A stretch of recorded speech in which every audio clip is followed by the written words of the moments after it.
Okay, it being after 6, let's start the meeting. Roll call, please. Director LaHue, Here. Vice President Lather, Here. Director Jaffe, Here. Director Christensen, Here. and President Daniels. I'm here too. Okay. So let's see, we have no public hearing, that's item 2. So we go now to the announcement by board members of items to be removed from consent agenda. So, Mr. Tom, No announcements. okay. Rochelle, None. Mr. Jaffe, None to remove. okay. Carla, None to remove. and none for me. Okay, so we go now to the consent agenda. Anyone wish to speak on the entire agenda? Since the items weren't pulled, we'll have 2 minutes of public comment. Right. And do we have someone signed up for that? Yes, Becky Steinbruner. Becca will pull up the speaker timer and unmute her in just a minute. Unmuted her. Ms. Steinbruner? I think she might be on her rotary phone again.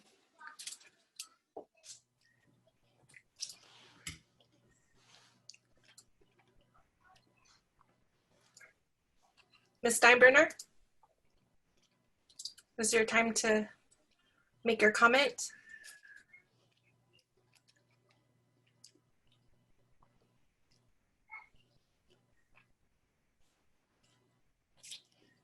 Hello, can you hear me now? Yes, your time starts now. All right, thank you. I'm disappointed that no board member would pull any of the consent agenda items that I requested, and I will have more to say about this later in the agenda when you review your public transparency and new process here. So I would like to, first of all, point out in the financial report 4.4 that the information is confusing regarding the Tier 1, Tier 2 uses. And I did write your board about the, in last month's agenda, consent agenda report about this. The number of customers is shown to be, it seems artificially high. I would like some discussion about that and also the financial report. The production reports, the graph that shows temperature and water use is not current. It hasn't been updated, and that needs to be done to really give us a better idea about water use and the temperature. That's 4.5. Item 4.7, I note that you are increasing the cost of the Pure Water Soquel project to your ratepayers by an additional $46,000 to do radio frequencies. Thank you. Radio frequencies to communicate between the injection wells, the Chanticleer station, and the home office.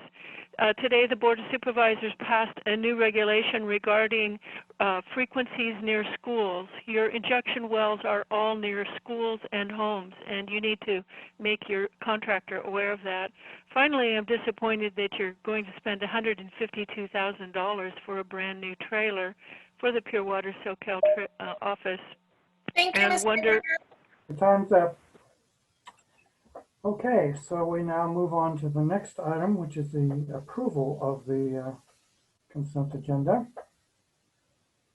Move approval. That's Tom. I'll second. Okay. I think that was Carla, was it? Rochelle. Rochelle. Sorry, I had a mouthful. I'm Okay. eating my dinner. Rochelle then. Okay, so we have a motion and a second. Roll call, please. Director LaHue, Yes. Vice President Lather, Yes. Director Jaffe,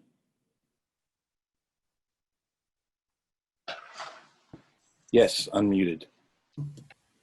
Director Christensen, Yes. and President Daniels. Okay, that's great.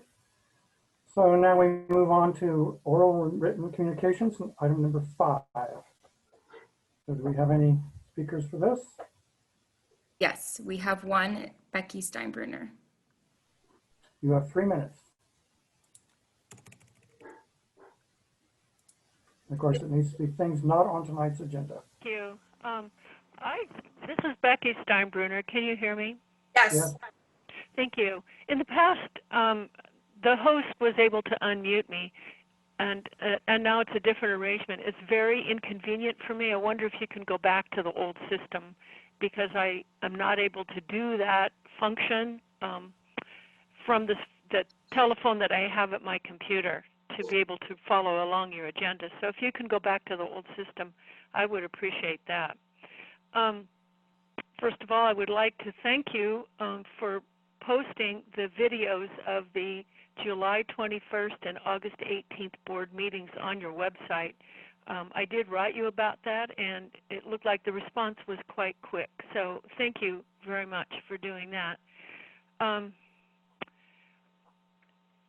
I also wrote your board about a number of other things. I've only received a response on one item from Mr. Duncan regarding the confusing completion date that was given in election materials by two of your board members, Chairman Daniels and Director LaHue. And I've had some discussion just very recently this evening via email with Mr. Duncan about that. It makes no sense.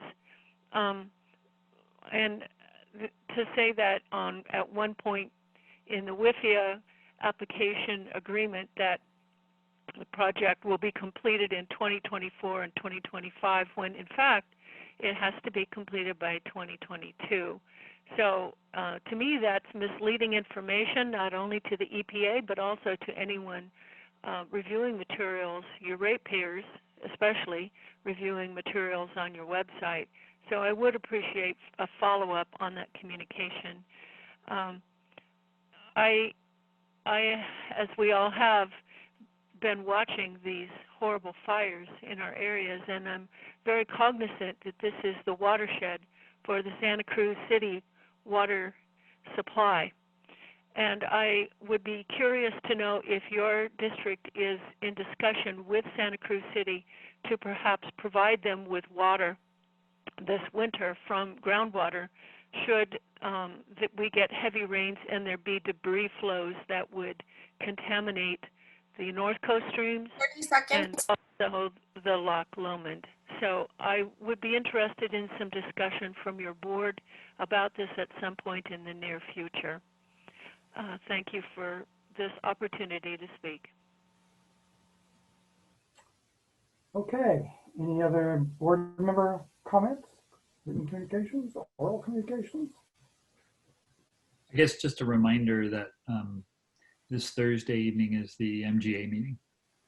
Okay. There was a comment about the date that this project is supposed to be done, and as a board member, I still think my goal is to have it done at the end of 2022. Now, there's always a possibility that that won't happen, so it's fine to have other dates for other things, but that's what we're still shooting for, I believe. So that's just the way it is. All right. If there's nothing else, we move on to the District Council oral report. Thanks, President Daniels, and good evening, everyone.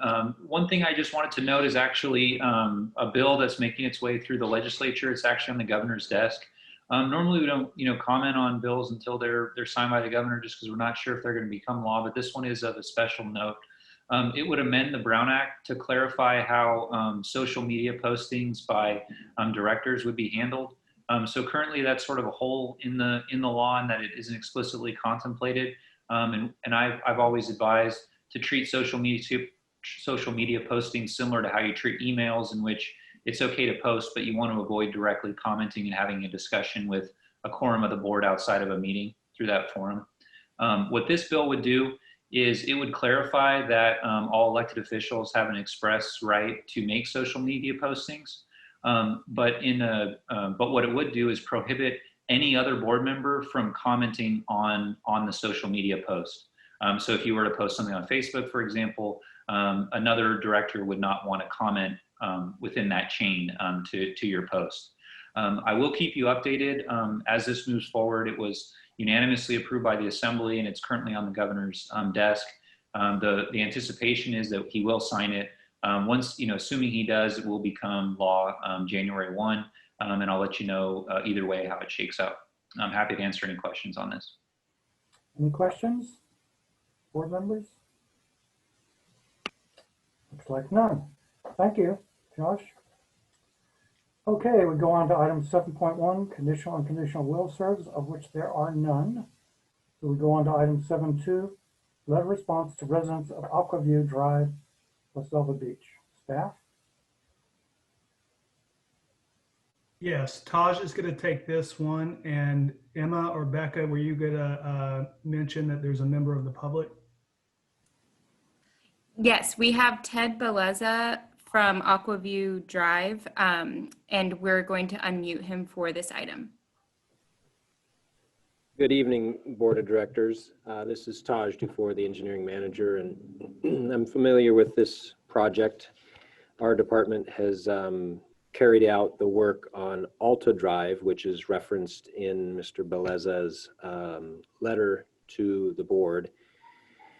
And that work on Alta Drive was a joint effort with the County of Santa Cruz Department of Public Works, who approached us after they noticed that the mainline trench has had problems with it. And so we went in there with a contractor to replace any remaining services that were installed with less than stellar materials back in the 80s. And then we overlaid the road with a cost sharing with the county. And Aquaview Drive is a road next to, it tees off of Alta. And we actually, the district has a tank, 2 tanks at the end of Aquaview Drive, the Aquaview tanks. And there's also a booster station there. So we're very familiar with the street.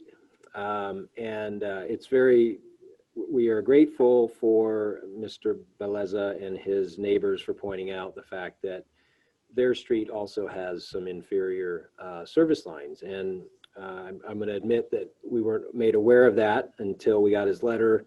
And so we're actively replacing those. Actually, they started on Monday, yesterday, and that work should be completed by the end of this week. Those will be patch paved back. I want to correct an error in my memo and perhaps in the draft letter response as well. I referenced Aquaview Drive as a private road, and it's actually it's a county road that's not maintained by the county, so a non-maintained county road. And I verified that today with Public Works. There's a slight nuance there, and Mr. Nelson can help us determine the best approach going forward with the input from the residences. But to our knowledge, there is no formal road maintenance agreement on that street. And of course, since it's a non-maintained county road, the county doesn't perform any improvements or maintenance there. So it lays within our purview. We're familiar with road maintenance agreements, and we're suggesting that be the next step in case there are other improvements to be made. I think the neighbors would like an overlaid road, and I think we're, as a parcel owner and a neighbor, we would be willing to participate if that is the consensus, but there's a cost sharing that would need to take place as well. So I'll leave that. If there's any questions or comments from the public, we can take it from there. The draft letter, there are some photos of the road. Not similar to other streets we've seen, not dissimilar to other streets that we've seen in La Selva Beach, where, there's years and years of chip seal and oil and gravel. In this instance, our main line is off to the side of the road, unlike Alta Drive, where our main was in the middle of the road and it had a failing trench. So we like I said, we're actively with a change order. We're changing out the services so that we don't have to inconvenience the neighbors out there with water line leaks. So far, the water main is in good shape. It was just the polybutylene service line material. So I'll stop there and answer any questions or listen Before we to. do that, let's go to the public comment. I just wanted to comment that I thought the letter was really well written. Yeah, I agree. Well, and very, very clear. Public comment, please. Mr. Beleza, would you like to address the board? Sure. First of all, I really appreciate the rapid response of the Soquel Water District, and and I gather the work will be done by tomorrow. And I also appreciate Taj responding and providing me as much information as he can regarding what are the options. And so I'd like to also inform the board that we are prepared to shoulder part of the expense of repairing the road. We did so when I moved to La Selva back in, well, I forgot, 88, 86. So one of our neighbors just passed the hat around and collected money, and we had the road, I don't know if it was completely repaved or resurfaced or whatnot, but so it withstood over 24 years of more than that, or 30 years worth of use. So I think it's time for us to consider doing some maintenance, if you will. Again, thanks for the rapid response.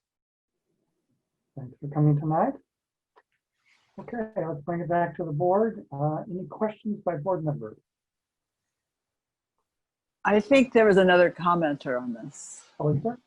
There is. I We have Becky Steinbrenner who wanted to comment. Okay, Dr. Daniel. all right, let's bring her on. Ms. Steinbrenner?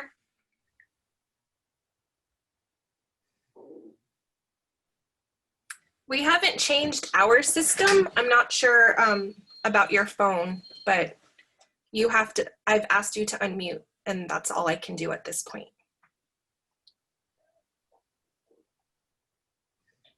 There she is. Hello? Can you hear me? Yes, can we hear can. you. Thank you. I had to get another family member to help me out with this *6 thing here. I'm very glad that the district, this is Becky Steinbrenner. I am very glad that the district responded so swiftly to this issue. And it looks like there have been many leaks. Their letter cited 12 plus major leaks. And I'm glad that that was easily or will be easily fixed comparatively to versus replacing the whole line. I would like to just say that the reason the Alta Drive work got done is because a member of the public, a resident there, property owner, complained to the county public works. And that's what caused the action to occur with the district being made to repair the road. So the Aqua View people may want to keep that in mind if they do feel that the leaks have eroded severely the condition of the pavement. I am part of a county service area for road maintenance, and I know that that is not a cheap way to go. So I encourage these people to, as they've done in the past, pass the hat and hope that Soquel Creek Water District will indeed pay their fair share, since you are using the road a lot. 30 seconds. Thank you for the 2 tanks and the booster pump, and especially if you're bringing in heavy equipment. So I'm glad that this looks like it's working out well, and I encourage the residents to monitor it and to take any further action necessary, and good luck. Thank you. Okay, let's bring it back to the board yet again. Any comments or questions? Tom? I was just going to make a motion if people didn't have comments or questions to direct staff to work with legal counsel to prepare the road maintenance agreement and share the costs with the residents. Okay. I'll second. There's a second. I do sorry. have a question, though. Yeah, please, Yeah, go I want ahead. to clarify. Sorry to interrupt. I want to clarify, this is currently not in our budget. So and it's probably not in the budget of the residences either. So I think we would budget for this in the next fiscal year, I would assume, unless we would have to take it out of OCR if the rest of the residents are willing to move forward that quickly. But I just want to point out that that type of work is not funded in this fiscal year. Well, clearly this is just a motion to do this agreement, so that I doesn't think, mean anything necessary to start now. Any other questions or comments? yeah, this is Rochelle. Yeah. I just wanted to, I wanted to say that this is a private road, so calling the county won't help anybody. Calling us was the right thing to do. Any other comments, questions? I had the question about the difference between a private road and a county road that's not maintained. Just are there a lot of county roads that aren't maintained? And There's, I've never heard that There's- designation. there's county roads that are supposed to be maintained by the county, and then there's private roads that are supposed to be maintained by private individuals. The county has a budget, and they have roads that they've, chosen to do over each year, but their budget's not very big. So I think that's the difference. But Taj said this is a county road. No, the other road. Yeah, it is. I guess I should clarify, I'm sorry. It is a public road that is not county maintained, and that is different than a private road. Okay, then I'm mistaken. Yeah, and like I said, my memo is a little unclear. What the difference there is that there is a public right-of-way that extends on Aquaview Drive, and it's a really big right-of-way. Unlike a private road where the parcel's property line goes to the middle of the road, and then each parcel on either side dedicates a right-of-way. The difference between a private road and a public road that's not county maintained is you can actually put a gate and block the public on a private road. You can't do that on this type of road. And so, yes, it's a little different. And as was said, another option is a CSA. That's where they, all the landowners get taxed. And I think it's like over 50% need to agree to the work. What's a CSA? The county service area, it would be sort of like a special district that's formed by the county just to handle the financing for the Gotcha. road maintenance. The one thing about that I was informed of is that the county takes the lead on that, and they actually solicit the bids and do all that work. It becomes a public works project when anything goes out to bid, as opposed to a more private road agreement where the residences can have a little more control over their options. And I think the other option is if, maybe Josh can stop me if I'm incorrect here, but as was done 30 some odd years ago, and perhaps that could be done again without a road maintenance agreement. I think, we definitely support a road maintenance agreement going forward. But if there's consensus and everyone wants to pitch in their share, I think we could open an escrow account and do that if needed, if people were uncomfortable with a long-term road maintenance agreement. One of the nice things about the agreement is it spells out the contribution percentages of everyone on the road, and that's done once and for all. And that, I think, is good. Yeah, I'm sure all those details will be worked out. And I am very supportive of the way the district has proceeded, been responsive, done things that make sense. We do use the road, so we do have a stake in this. But backing up a bit, I'm confused about what roads, I probably should know this, which roads we put mains down versus it's the responsibility of the owners to put the mains down. But we do have water mains down private roads. Okay. Mains down across hillsides, through easements, across private lands, not even on roads. We basically, as long as we have a right to be there, then we'll do it. There's most likely a public utility easement. There's a gas line in this road. Just because it's not county maintained doesn't mean that utilities are not, in the ground with easements. I really don't know how the county can claim it as it's like I said, it's a public road, and maybe it's not a county road, but it's publicly accessible. I'm guessing here, and that's a really bad thing to do. But what sometimes will happen in these situations is the road will be dedicated to the county as a public road, and they never accept it. And so by not accepting it, they don't take the maintenance obligation, but by offering up to public dedication, it's not something you can sort of undo. So then it becomes something that the public that's possible here.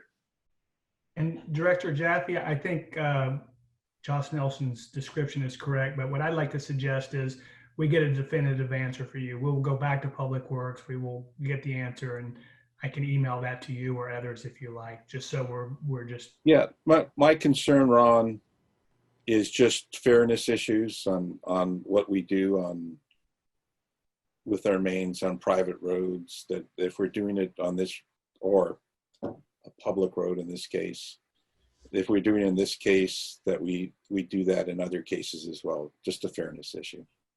Right, thank you. Yeah, I mean, that's a good point, because like on the public road, we did our trench patch cost, right? And then the rest was paid for by Public Works. So the rest was shared. It was they were able to pony up a little over $40,000, $45,000, I think. But the project was in excess of $130,000. Yeah, and Tosh. Just for the paving? Total. The paving part. I don't have that in front of me. For Alta, we're talking about now? Yeah, because I mean, we should be in, like, your fairness thing is if we paid for half, then we should expect the homeowners to pay for half and we pay for half, whatever it is with the Public Works. Yeah, I think two discerning things here is one on Alta, our trench may have been failing, and therefore we had some ownership in that. Yeah. I think on Aquaview, it's a different situation. Tosh, jump in, but I think I can see the wonderment here, the curiosity. It's different. The line shooting off the main are is not up to par. But we also have a facility at the end of the road. Therefore, there's some prorated culpability and it's just wear and tear of the road type thing. Is that right, Tosh? Well, yes. No different than any other, necessarily residents on that road, resident on the road. And we traverse Alta Drive. We traverse, public and private roads all over to get to our facilities. But yes, the main trench on Aquaview is definitely in better condition than that on Alta, which was just repaid. Well, all my questions have been answered. I just wanted to learn a bit more about what the district has done in the past in terms of public and private roads. And I'm sure that the Taj and Christine and the neighbors can work out a fair agreement. Any other questions or comments? Yeah, I think the neighbor, I can speak for the neighbors because we had, I think, 80% compliance. We took the letter around. So yeah, the neighbors are very supportive of this effort.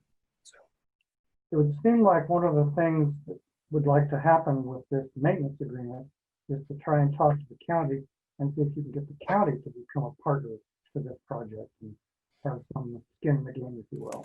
So we'll see what that actually happens, but that's a good thing to achieve. So then there'll be the district, the county, and all the residents that are taking part. Okay, so we have a motion and a second. Roll call, please. And to clarify, the motion was made by Director LaHue and seconded by Director Christensen? Yeah. Okay, Yes. thank you. Yeah. So, roll call, Director LaHue, Yes. Vice President Lather, Yes. Director Jaffe, Yes. Director Christensen, Yes. and President Daniels. Yeah. Okay, now that we've got that out of the way, we'll move on to 7.3, I think it is. There it is. Resolution authorizing, directing execution of the issuance and sales series. Anyway, a bunch of financial stuff. A bunch of finance stuff. This is Leslie Strom, your Finance and Business Services Manager, and I'm here this evening to present item number 7.3. I'd like to first give a big shout out and acknowledge all of the effort that Piper Sandler has put into this refunding for us. This has been a big project, and I think they've really done an excellent job evaluating the different options for us here. I just give you kind of a brief overview. We have two debt series outstanding right now. They're the Series 2011 and Series 2013 certificates of participation. And what we're proposing to do is we're proposing to refund those into a single debt issuance as a refunding bond. And this is much like refinancing your mortgage to take advantage of low interest rates. So I want to clarify that this is not new debt. This is existing debt that we're simply refinancing to save the district money. It has no impact whatsoever on the Pure Water Soquel project, except to change the lien seniority for our interim finance provider, CoBank. Right now, they are a subordinate lien to these 2011 and 2013 COPs. With the refunding, they would be on parity with the new refunded obligation. So that being said, we took a look at our options. There's two different classifications of refundings. One is a current refunding and one is an advance refunding. The advance refunding is if you are more than 90 days away from the call date on the bonds. And so the call date for the 2011 series COPs would be March 1st, 2021, but the 2013 wouldn't be for another 2 years. So right now, as we sit today, both series 2011 and 2013 are considered advance refunding. If we were to wait till December 1st, 2020, we could consider the series 2011 a current refunding. Now, the difference between those is the current refunding can be refunded as a tax-exempt bond. The advance refundings can only be refinanced as a taxable. So what Piper Sandler did is they looked at a number of options for us to see which was going to work the best for the district. They looked at waiting until December and then refunding both series, refunding the 2011 series as a tax exempt and the 2013 as a taxable by waiting till December 1st. The disadvantage to that a little bit is that then we're into that market volatility that we anticipate post-election cycle. And we'd like to avoid that if at all possible, because nobody really knows what's going to happen with the market. The other option is just simply to refund the series 2011, wait till December 1st, refund it as a tax exempt refunding, and postpone refunding the series 2013 for another 2 years. That doesn't seem to make great sense because we don't know where market rates are going to be in 2 years, but I can almost bet they're not going to be lower than they are right now. So I think it would be advantageous to look at doing both series. The other option is to postpone refunding both of them, which I think would be a mistake because I think we would lose out on some real savings on interest expense over the period of the debt. And so we come to our fourth option, and this is the option that Piper Sandler and district staff are recommending. We're recommending that we go ahead and refund both issuances as a taxable refunding right now. And that means having it done by the 1st of October. The advantages to that is we would we would avoid that election cycle disruption, and we would take advantage of a really interesting anomaly in the market right now. It's very, very unusual to see taxable rates lower than tax exempt rates. But for some reason right now in this really unusual market, that's exactly the situation in which we find ourselves. So we expect by the time that we issue or we execute this refunding, we're either going to be lower than tax exempt rates, or we're going to be right about the same level as tax exempt rates. So that kind of negates the need for waiting till December on the 2011 series. So that's our recommendation, is that we go ahead and move forward with refunding both series now. We'll wrap it up here in the next 3 weeks or so.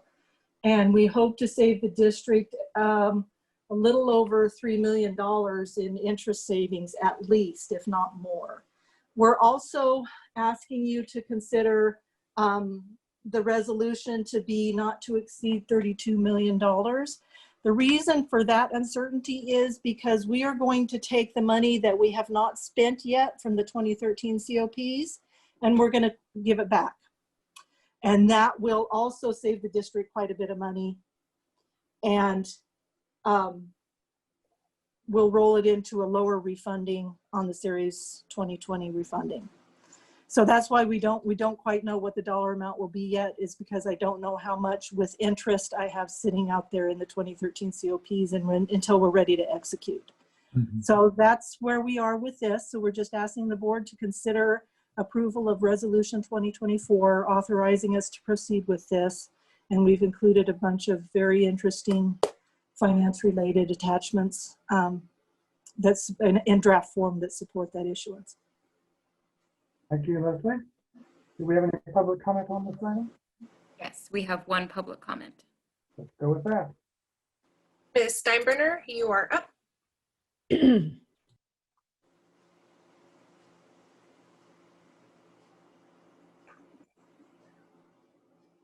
Hello, can you hear me? Yes, we hear you. Hear you. Thank you. This is Becky Steinbrenner. I think this is very interesting, and thank you for the explanation. I have some questions.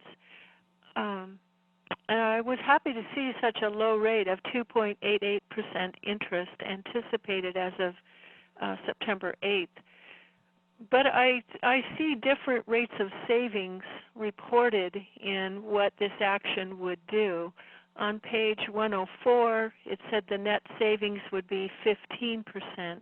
On page 107, the net savings would be 9.9%. I would like you to explain that, if you could, please. And again, want assurances that this is not going to be used at all for Pure Water Soquel, as these bonds were sold for other capital improvement projects, which I assume have not been completed, given that you're going to refund $5.9 million unused funds that capital improvement funds did not happen. Thank you very much. Thank you. All right, so comments and questions from the board. Tom? No, I am fine. Okay, Rochelle? I just wanted to understand the difference between tax exempt and taxed. Is that the bond holder, the people that invest, get the tax exemption? That's correct. Okay, that's what I thought, but I thought it's not really clear. So it makes it more desirable if you can get a bond that's tax exempt. Correct. But right now they think we could sell bonds that aren't and we'd still get buyers. Yes, that's correct, Michelle. Okay, and I know this answers, I'm hoping, and that is that the bonds were taken out for projects that needed to be done in the past, and now we're repaying them. Right. We took it out in 2011 and again in 2013. We've done a number of projects with them. We've done part of the Soquel Drive main replacement phases. We did some of the La Selva Beach main replacement, the Greger pump station, Aptos pump station, the Granite Way well, Clubhouse Drive main replacement. We've done a lot of projects with these funds. And you had a But whole we- list of them that you based it on, right? Right, but we had about 5.9 million left that we were kind of holding on to for the Soquel Drive main replacement. And we think we can get a better deal now by defeasing that debt and putting those funds back into the refunding than sitting on them until we're ready to move forward on Soquel Drive. Okay, that's perfect. Thank you. You're welcome. Bruce? Rochelle asked my questions. Okay. That's good. Carla? I don't have any questions because mine are answered too. It's very interesting, and I applaud you for researching this and making it happen. It's good work. No, thank you. As I said, Piper Sandler has done a tremendous job for us, I believe.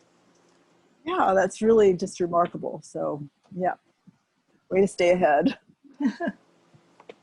I just had one question. I understand this is going to be kind of a traditional public offering, so we'll put the terms together and put it out there for people to bid on and or institutions to bid on and take and use.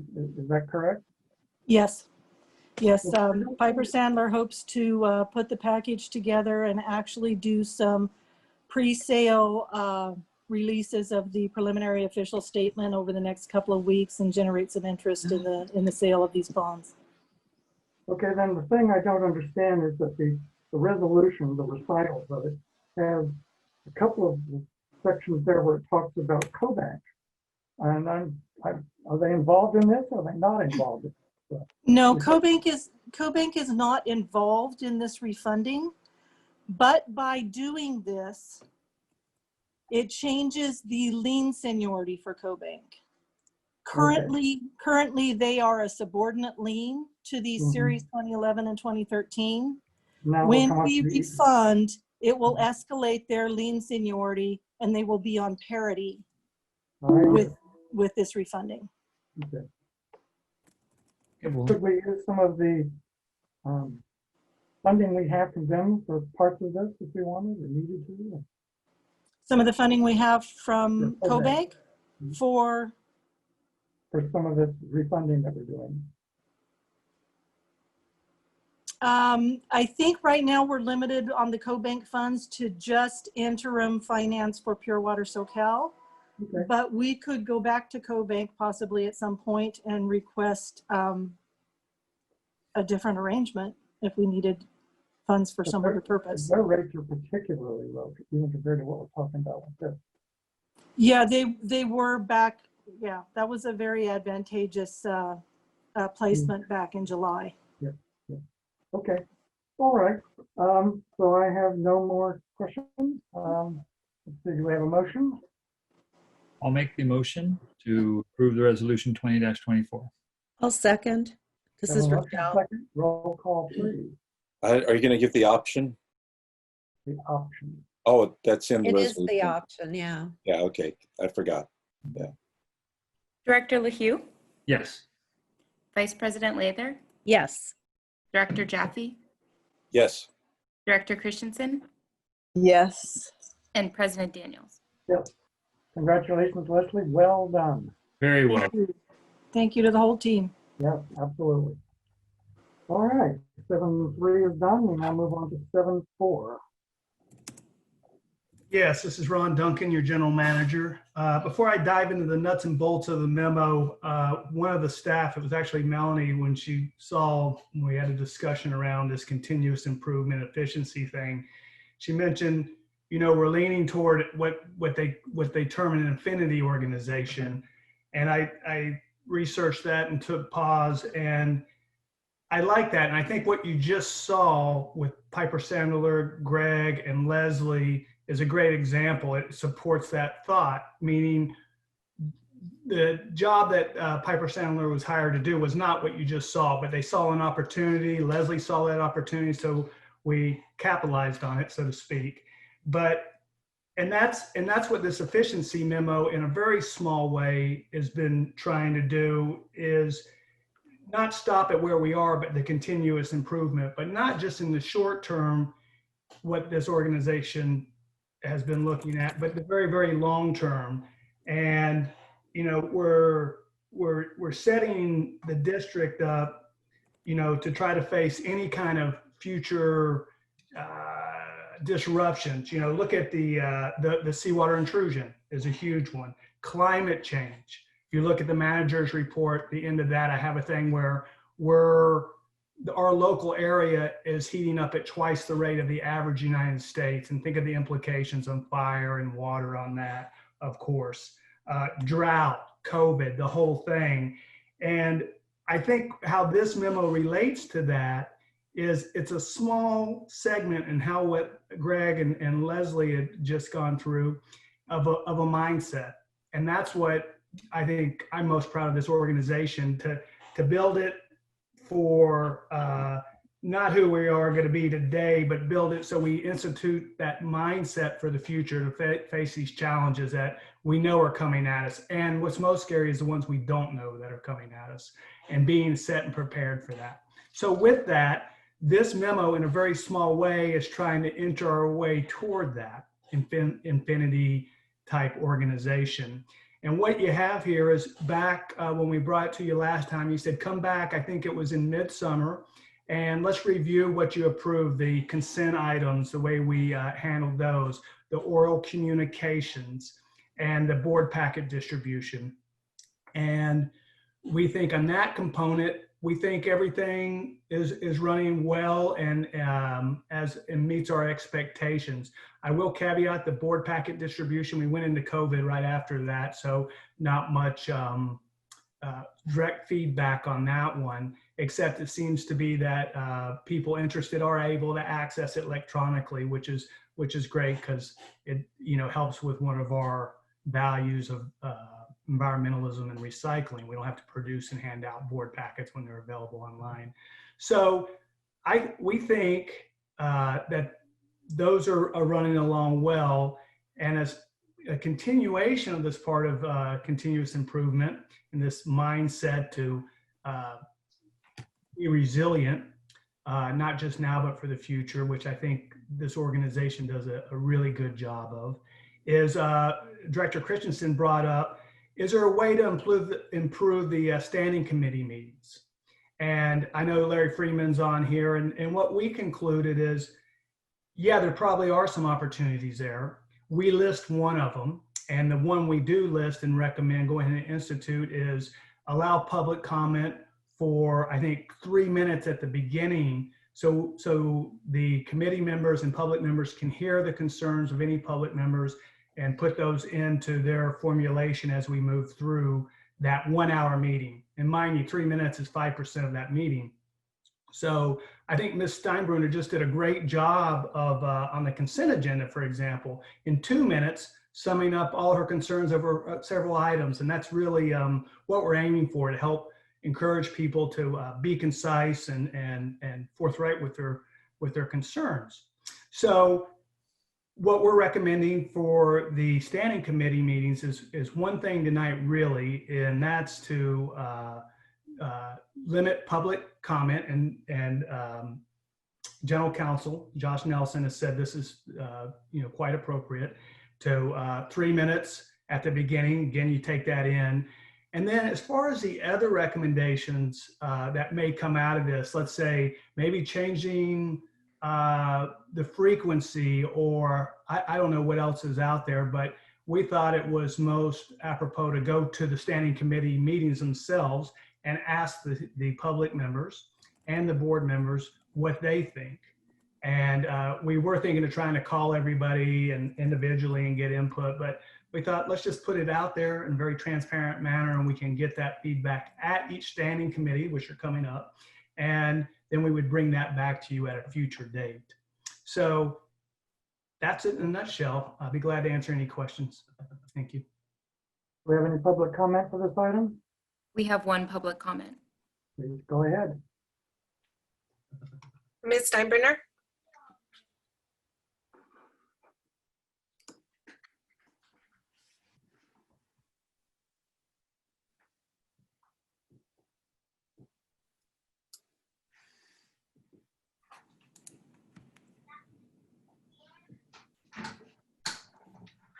Ms. Steinbrenner, there you are. Hello?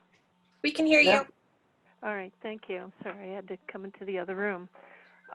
This is Becky Steinbrunner. You know, I really question, you know, Mr. Duncan said that I did a good job of presenting my concerns in a concise and forthright manner. There were many other concerns that I would have liked to have brought before your board and asked for your discussion of them, but there simply was no time. So I was not able to present all of my concerns. When one is limited like that, you have to do triage. I've been very disappointed that your board refuses to pull consent agenda items when a member of the public asks to do so. You pride yourself on transparency. You've gotten transparency awards, and yet you're not really walking what you say you do. By doing this and in effect censoring the public, it's not transparent and it's not respectful. And look, how many people attend your meetings? How many people are on the line here tonight? I know that you want to get home as well. You are home. You want to get off the computer as quickly as possible, but you say that you want to invite public input and participation, and yet these policies really censor that. And I would like to ask regarding the hard copy of the board packets, please go ahead and make those available at the library. When the libraries open up, they will be available. On your website, there are large sections that are redacted. So those packets are not complete for those who want to look at your material online. So please keep them going to the library and make a notebook for people to refer to in the future. All right. So, comments or questions about this? Tom? Nope, I think it sounds good, like a good idea. Rochelle? I'm talking to you, but you can't hear me. Yes, it's very hard to keep a meeting to an hour if you get too many repetitive comments. So it's good to give people an opportunity, but not throughout the meeting. It just makes it hard for the flow of the meeting to go. We have a lot of business to do in those meetings. So I agree with the process that is being proposed. Mr. Bruce? Yeah, this looks good to me. I like to give the standing committee meetings the discretion of deviating from this if they choose to. These are guidelines, and just as the guidelines for public comment and the amount of time that's allotted for that are guidelines. There are situations, for instance, if you had many speakers where you may want to decrease the amount of time, and vice versa. If there was something that was pressing, you may want to increase the amount of time. So I'm comfortable with this. I do want to comment on the consent agenda items. I personally will be more receptive to pulling items if there's some explanation for why it needs to be pulled. And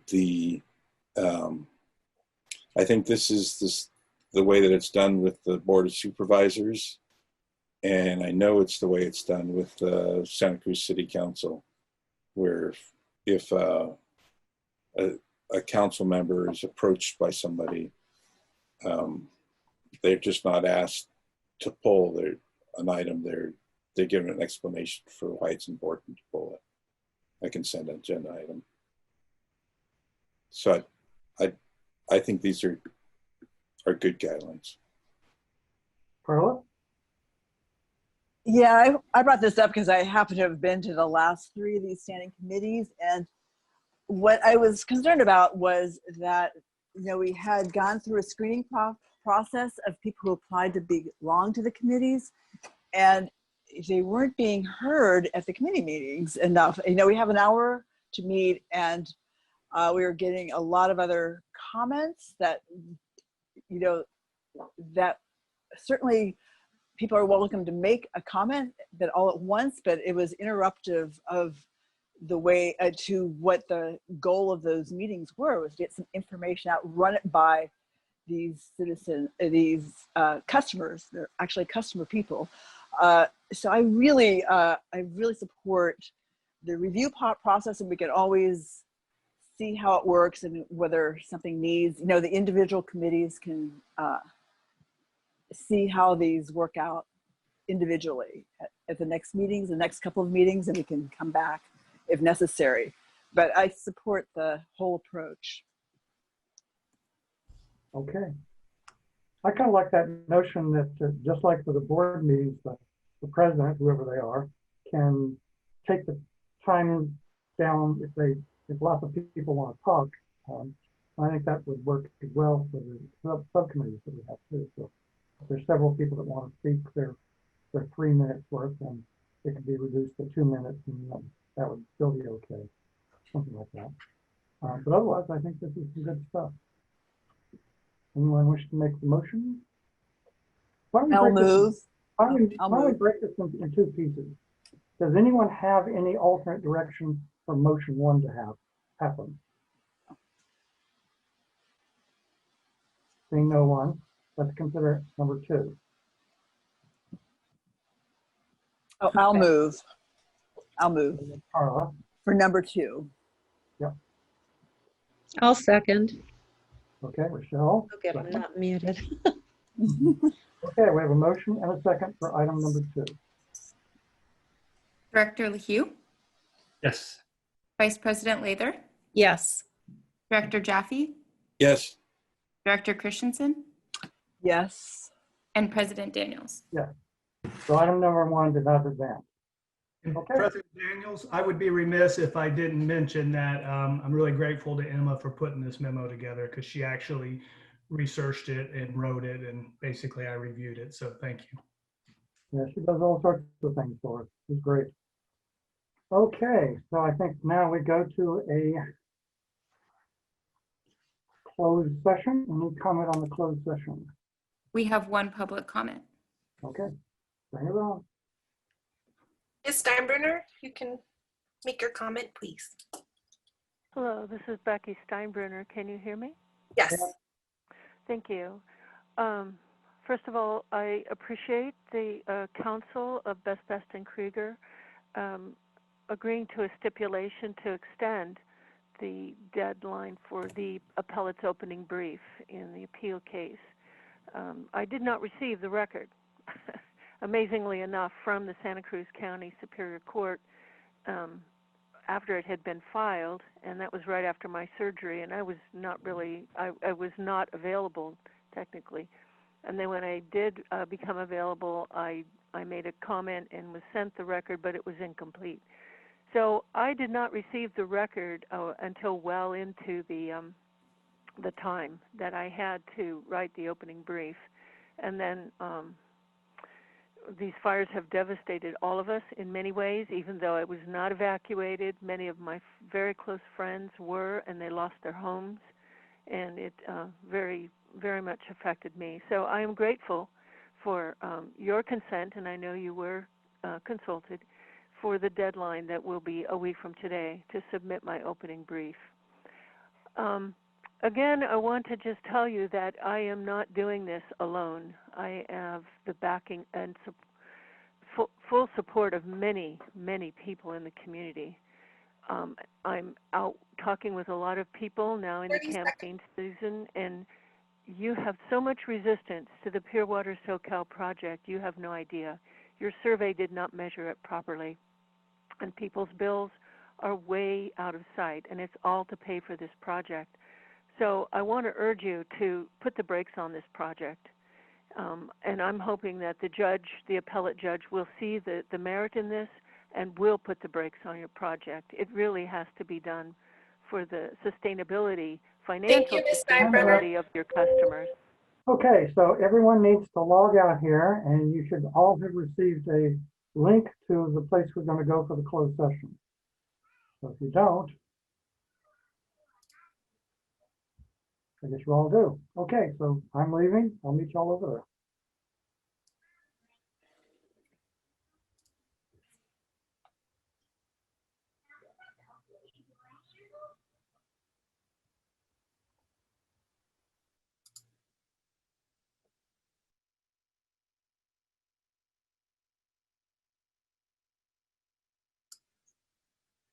The board meeting adjourned at 7:22 p.m. and there's no reportable action. Thank you.